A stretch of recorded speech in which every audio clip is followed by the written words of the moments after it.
Let's look at why you should consider installing a smoke control system in a building. Well, there's a number of reasons, and these are, first of all, you've got means of escape. You've got temperature control, maintaining the temperature of the smoke below a certain acceptable level. You've got to assist firefighting operations, and you've got property protection. So these are the main reasons. Now, we're going to look at these in greater detail in step 1. However, let's look at smoke control systems in general. Now, smoke control systems generally form part of a package of fire protection measures, which may include heat or smoke detection, you've got smoke barriers, you've got fire-resisting construction and other methods to suit particular circumstances. So smoke control, it gives you part of a system. However, it's essential that the detail and the objectives of the smoke control system are consistent with the planning of the spaces within the building and the means of escape from it. The system should be as simple and reliable as possible, and it should be consistent with the objectives of the design. If you make it overly complex, it can lead to a lower level of reliability and it might not work. You know, some of these systems, it's like having a DVD player with 7,000 functions. Well, you've got 7,000 functions, you've got 7,000 things that go wrong. Sometimes the simplest one's the most reliable system. Now, there are a number of methods available to the designer for smoke control. And these are the common methods of smoke control. You've got smoke containment, you've got smoke clearance, you've got smoke dilution, you've got pressurisation, depressurisation and smoke exhaust ventilation. Now let's go through these one by one. Let's look first of all at smoke containment. Now, smoke containment involves the use of traditional methods of fire resistance, such as fire-resisting walls or fire doors or shutters, which perform the role of smoke control by simple containment. Now, smoke containment relies on physical barriers to limit the spread of smoky gases from one space in a building to another. Now, passive compartmentation such as doors, shutters, walls and floors can all provide some protection against smoke penetration. Now, the extent to which smoke leaks through these barriers depends on the size and the shape of the leakage paths and the pressure differentials across them. In a larger fire, it will create a greater pressure. It's more likely going to leak more than in a smaller fire size because it's got a lower pressure differential.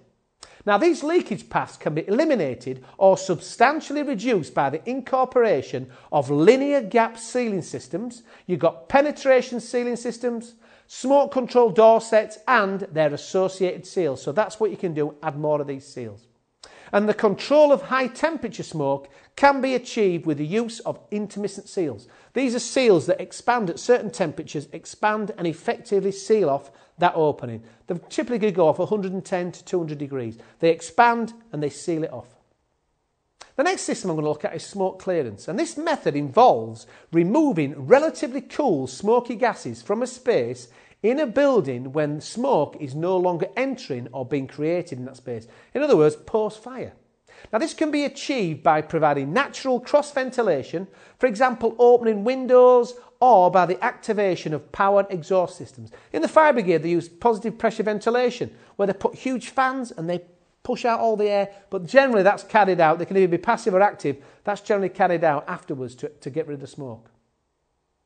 Now, next we have smoke dilution. Now, smoke dilution involves mixing the smoky gases with enough clean air to increase visibility and reduce the threat from toxic combustion products.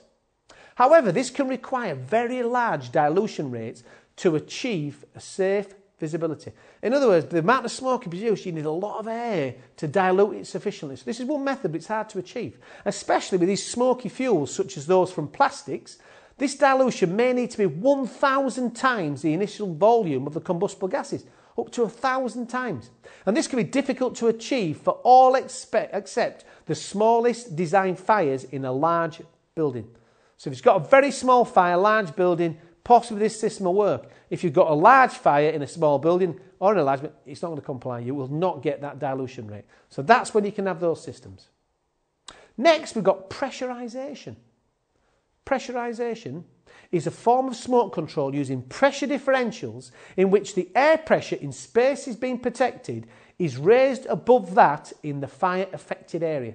So they raise the pressure above it in the protected area, so smoke coming one way will not go through there, as long as the pressure differential is higher than the pressure generated by the smoke.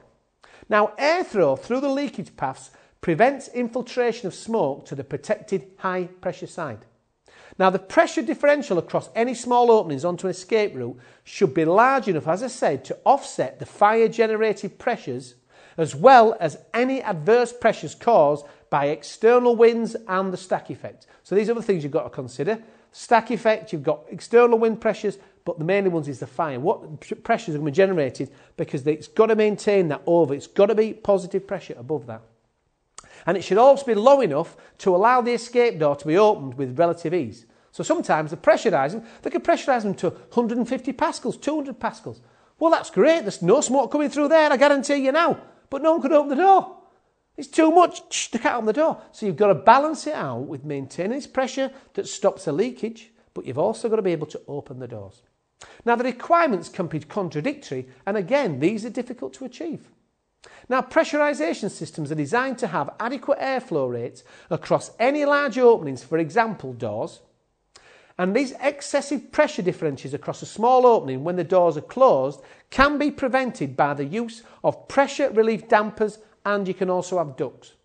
So that's what they do for pressurisation. That's the principle. Next, we've got depressurisation.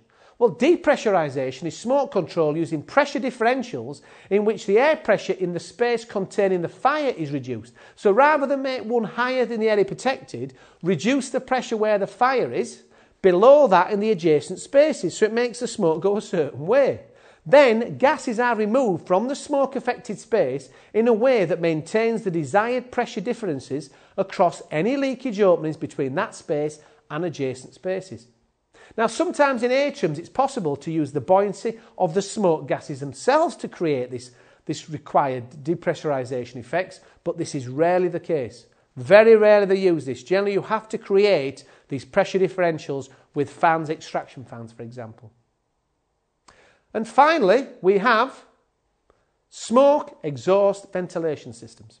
Now, smoke exhaust ventilation is a method providing a separation between an upper layer of smoke and a lower layer of relatively clean air. Now, this is achieved by exhausting smoke from the buoyant smoke layer using either natural or powered ventilators and replacing it with clean air entering the space below the layer. Now, your hot buoyant gases from a fire rise to form a stable layer in a reservoir below the ceiling such that a cooler, clear layer of sufficient height may be present for long enough to achieve safe evacuation of occupants. Now, other specialist methods of extracting, you've got car park extraction, residential flat corridor protection, and these are covered later in the presentation. Now, that covers the options available